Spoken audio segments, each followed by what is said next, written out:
I'm sure most of you are well aware of the tale of iOS 6.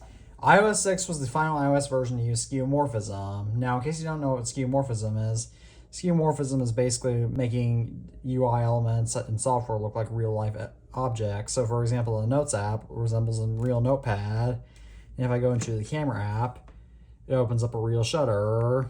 However, iOS 6 was the final version of iOS to have this, and contrary to popular belief, it was the redesign of iOS 6 was not due to Steve Jobs' passing, but was rather because one of the big new features of iOS 6 was Apple Maps, because previously iOS had Google Maps built in from back in 2007 when Apple reached their contract with Google.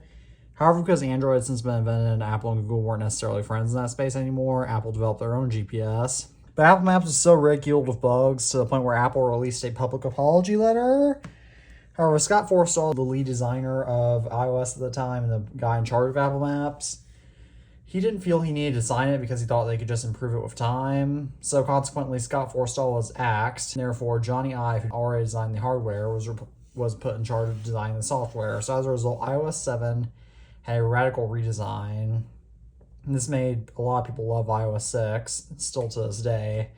And in fact, I remember back when I used iOS 6 back when it was current on my iPad mini 1, as that was just when I got it. And I remember loving it so much. And I remember back when iOS 7 came out, how I really hated iOS 7, or that new look. However, now I've grown to be more fond of that, but I still love this old skeuomorphic design of iOS. Don't get me wrong about that. Other features that iOS 6 introduced, besides just Apple Maps, were also Do Not Disturb, which is a very overlooked feature. Furthermore, what was also introduced in iOS 6 was the Passbook app on the iPhone and iPod Touch, where if you open up Passbook, you could add all your passes in this section, which in Passbook and iOS 9 turned into Apple Wallet. Another new feature on iOS 6 was the new clock app on the iPad, which this clock app right here actually uses the Swiss railway clock design, which Apple paid quite a lot to get licensed, but only ever used it on iOS 6 on the iPad because it was still a classic clock icon right here on the iPod Touch 5th generation.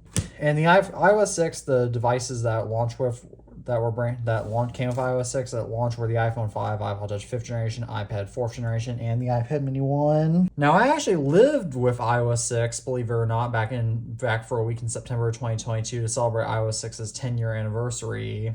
However, I failed to get that video out, so as a result, so sadly, I lived with iOS 6 with not really much purpose. However, I use this iPhone 5 and this iPad 4. In fact, my problems with iOS 6, these are the notes that for my problems of it.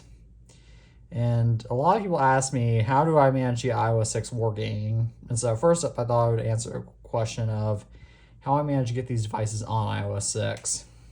Now, the iPhone 5 was relatively simple because I just bought this off of eBay back in, I think, July 2022.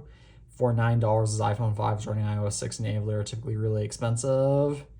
And because this is running iOS 6.1.4 and its battery life is really trash, meaning that it must have been used for quite a while, I'm highly willing to bet this probably wasn't used by a collector, but instead that this got in the hands of a collector. And then January 2018, when there was a massive iOS downgrade party, when Apple designed all the older IPSW so we could go back to older versions on many iPhones. As a result, a lot of people downgraded their iPhone 5s to iOS 6, which is how come this phone probably runs iOS 5.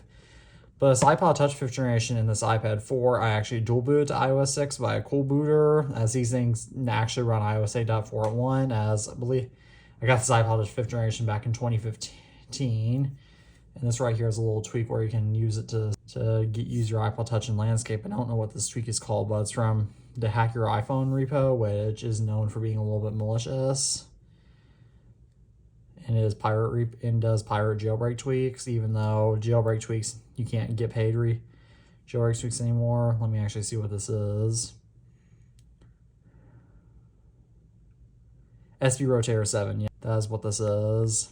And there's lots of other tweaks that you can get that you might have seen, like WeatherX, which lets you fix the weather app. Although its repository goes down frequently, so I don't know how you can get that work. You can apparently get FaceTime working on iOS 6, because it doesn't work natively. However, again, the repo for that also goes down frequently. And even though the App Store doesn't natively work on iOS 6 anymore, There are workarounds. Now, to be fair, I did download most of these apps back in 2022 before things got really bad with installing apps on iOS 6.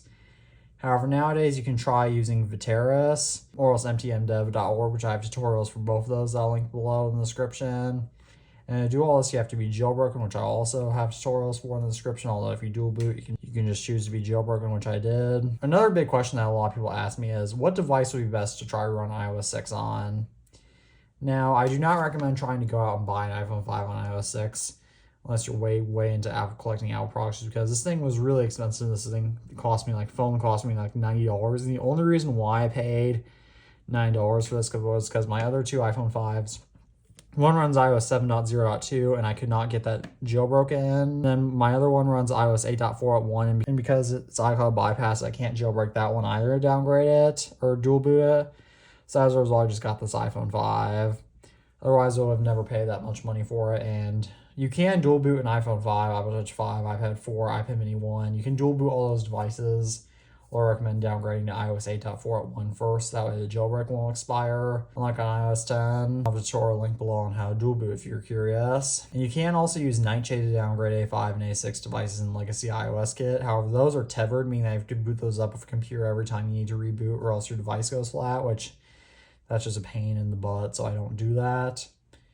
However, if you just want iOS 6 like straight up, like no tricks, no anything like that, the best device to get for, in my opinion, is probably an iPod Touch 4th generation, because you can downgrade the iPhone 4S untethered to iOS 6, but it's a kind of tedious process just to get working. But once you get working, it's relatively easy. However, the iPod Touch 4 costs like $20 and just comes on iOS 6 stock and runs it pretty well. So if you're just looking for a basic iOS 6 device, the iPod Touch 4th generation is what I would recommend. However, did you ever use iOS 6 back when it was new? If so, please comment that down below. As always, thank you all for watching this video. I'm the iTunes Fanboy, and peace out.